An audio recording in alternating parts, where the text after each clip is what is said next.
Lucy Cheney, or Mrs. Mudge, as you know her, was one of Centauri's favourite daughters. She was Centauri House Captain in 2005 and Prefect in 2006. She was an incredible athlete and won Sportswoman of the Year for 3 consecutive years. She was a recipient of the Principal's Cup when she graduated in 2006, which is given to the student who most exemplifies the college's values throughout their time at school. Mrs. Mudge was a key team member in the best touch football team Fraser Flames has ever produced, ever. When she was in Year 9, her team came second in the World All-Schools Touch competition. Career-wise, she achieved what many aspiring marine biologists dreamed of, actually working in the field, and in this case, as a coral health biologist. And now she shares that great wealth of experience with her students here at FCAC. It was Monday, the 29th of January 2001, my first day of Year 7. Year 7, put your hand up. You're big.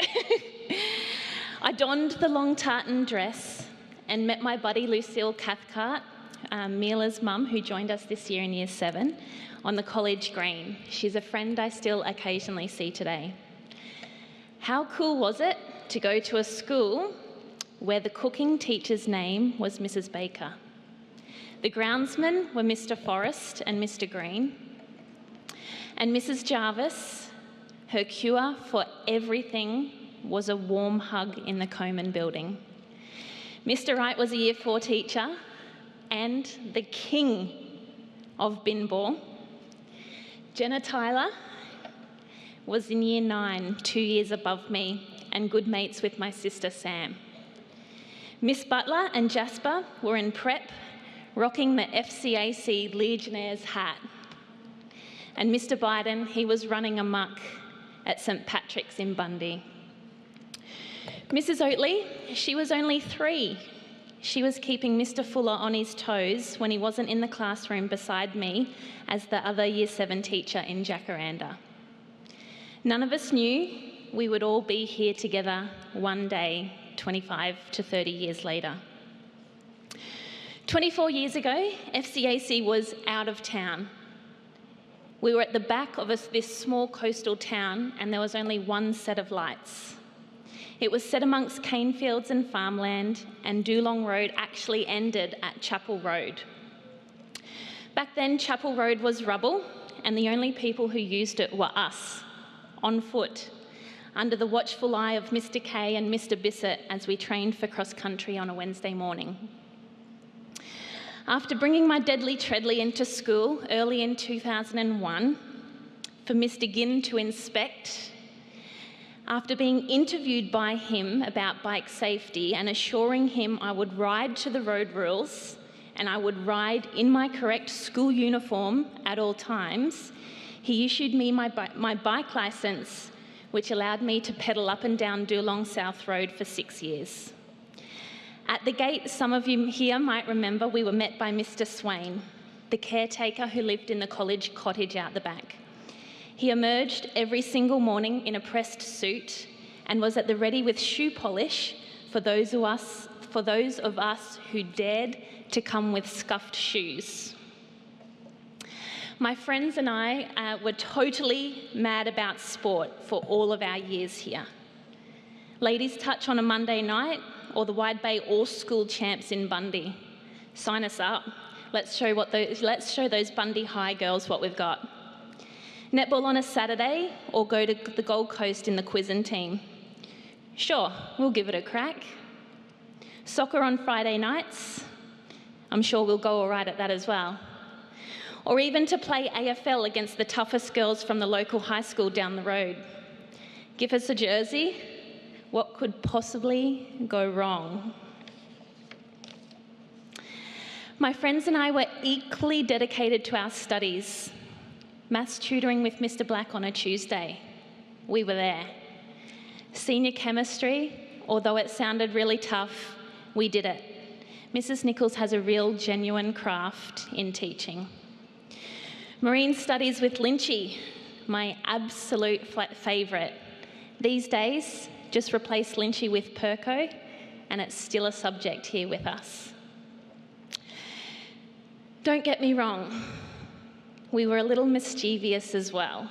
Over the years, my friends and I mastered the hedge jump. Although not here today, and perhaps it didn't stand the test of time of our hedge jumping years, the best tree was a beautifully shaped, thanks to Mr. Green and Mr. Forrest. It was lusciously green. It was approximately 3 metres wide by 3 metres deep and about shoulder height. And it was beside the canteen toilets. The grass patch from the Silky Oak Grevillea path was the perfect pre-launch runway. And with a friend stationed at either end to warn of incoming teachers, hedge jumping was a thrilling lunchtime sport. The aim was to run, launch, and land gracefully in the dead centre. The outside of the hedge forever stayed intact. If a teacher passed, don't worry, just stay in the middle until they passed. If you emerged from the centre with no branches embedded, you carried a good hedge jump status. There's probably 5 of us in the crowd before us today. Now, as I walked the college pass for the last time on Valedictory Day in 2006, I passed the high fives from Miss Butler and Mr. Brigden. They were now in grade 5. Mr. Biden was considering the switch from a rival independent school. And although I left my footprint here by crashing the college boat, much to Lynchy's disgust, I wouldn't know until years later the significance of this place. This place is something special. It's not the material things, it's the people. All of them. It's the friends you make, and it's the staff who really, actually, genuinely care about you. The value of community is actually real here. We all share a special alumni bond. My Touch team, 2 of them sitting just back here, have all upgraded to aunties, and our kids are all cousins. My own teachers have all upgraded to my work pals and mentors. And as Mr. Wright mentioned before, other alumni have always been a welcome face at parkrun, at uni, in the vet, in airports and overseas. So my last words, FCAC, get your mates and get amongst everything that's offered here. It's not always going to be easy, but it's worth it. And I'll see you in another 30.